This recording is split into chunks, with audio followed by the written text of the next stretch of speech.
أصعب تاون في كلاش أوف كلانز، التاون الذي تسبب في اعتزال الكثير من اللاعبين بسبب قوته وصعب أنك تمسحه. التاون الذي توقفت عنده كلاش أوف كلانز قبل التحديث للتاون هول 12. كل هجمة تنتهي بنجمة والمسح يكون صعب.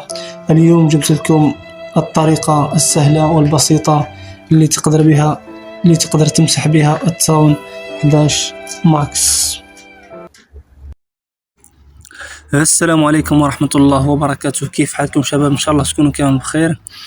اليوم فيديو جديد عن التاون هول 11، أفضل 3 استراتيجيات تقدر تستعملها من الرفع إلى الدور الأسطوري وتمسح التاون 11 بكل سهولة. راح أخلي لكم رابط الجيش في أول تعليق. راح نعرض لك كيف تقدر تمسح التاون بكل سهولة حسب التصميم وحسب الاستراتيجية اللي تستعملها في الرفع إلى الدور الأسطوري. يلا والحروب، يلا ليتس جو. بعد البحث حصلنا على تصميم 11 ماكس، راح نهجم عليه بالغوالم والساحرة، غوالم 3 غوالم 1 ثلجي والساحرة. نزل بيبي دراجون على اليسار حتى ينضك مدفعية. نزل شوف مدفعية ونحطها. تصميم صعب للملكة الماشية. نزل وزراء على اليمين للتنظيف، وننزل بقية الساحرة والغوالم خلف بعض. ننزل 3 غوالم 1 جليدي والعربة وخلفهم الساحرات، وننزل مفجر سور حتى يفتح الطريق. الملوك متجهين نحو الوسط. شوف العربة تدمر تفتح الطريق للوسط. ننزل قفز حتى الساحرة تدخل والغوالم الثلجي يدخل على انفيرنو السنجل. انفيرنو السنجل بصراحة ما راح يفعل شيء للساحرة، راح نصف التصميم. باقي معنا غضب وشفاء وسم. الوضع كله في السليم، مسح سهل. استراتيجية رائعة للتاون 11، راح تمسح بكل سهولة واستراتيجية بسيطة. نزل فقط الجيش. باي باي التصميم، لكن حذري انه الانفيرنو يكون متعدد، راح يشكل خطر كبير لهذه الاستراتيجية.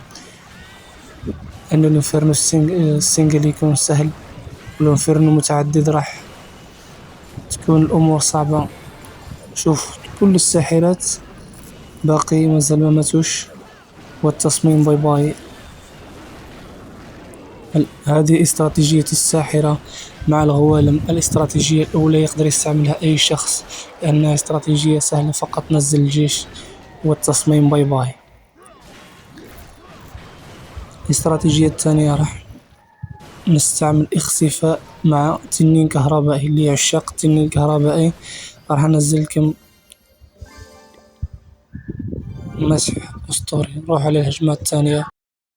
وأخيرا جبت لكم استراتيجية التنين الكهربائي مع اختفاء الاستنساخ.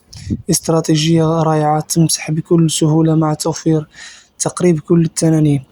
فقط تابع الهجمة حتى تفهم كيف تنزل الجيش. نزل تنين على اليمين واليسار خلف بالون حتى الجيش يدخل للوسط، وننزل بقية التنانين حتى يروحوا للوسط. حط الآمر وحط العربة خلفهم. لما تقرب العربة للوسط أعطي خاصية الآمر.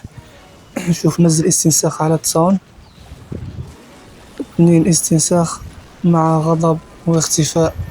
شوف يدمروا كل شيء في الوسط. شوف راح الانفيرنو، راح الاكسبو، وباقي معنا اختفاء. نزل الاختفاء الأخير والتصميم باي باي في الوسط.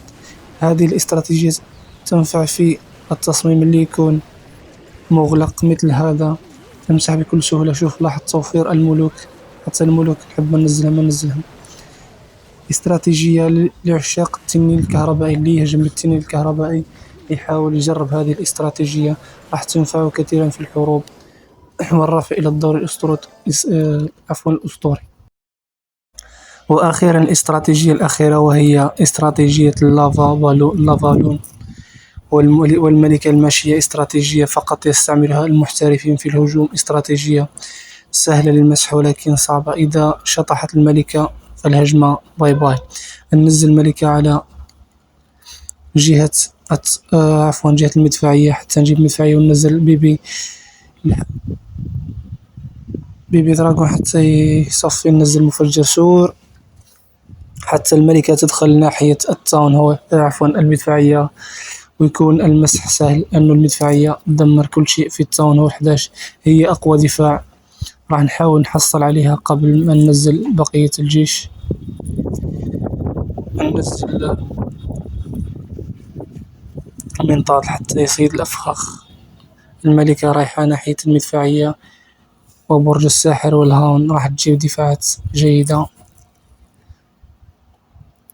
راحت الهاون، نجيب حتى الملك، نقضي على ملك الخصم بالملكة المشية فقط، وبعدين ننزل الجيش على اليمين واليسار. الملكة شكلها ما راح تروح للمدفعية، ولكن معليش المدفعية قريبة، راح نحصلها بالبالون. ننزل الريج على الملكة حتى ما تموت. نزلنا البربري على اليمين، اليسار. وراح ننزل اللافا الحين لأنه الوقت مبقاش بزاف. نحط الآمر، نحط اللافا، ونحط تسريع.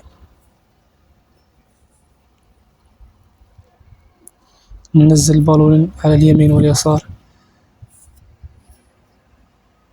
باقي 7 بالون والهجمة في السليم.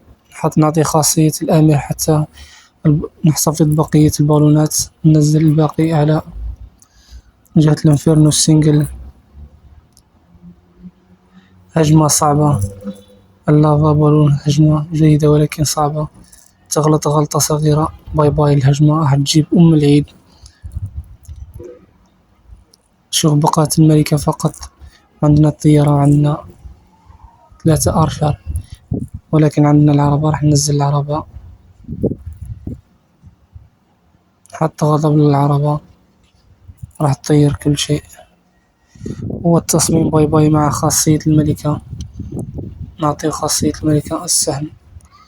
مسح أسطوري شباب. إذا أعجبكم الفيديو تهلاو فينا باللايكات، وراح أحط لكم رابط الاستراتيجيات في أول تعليق اللي حاب ينسخها ويجربها للتاون هول 11. نلتقي في فيديوهات قادمة إن شاء الله. السلام عليكم.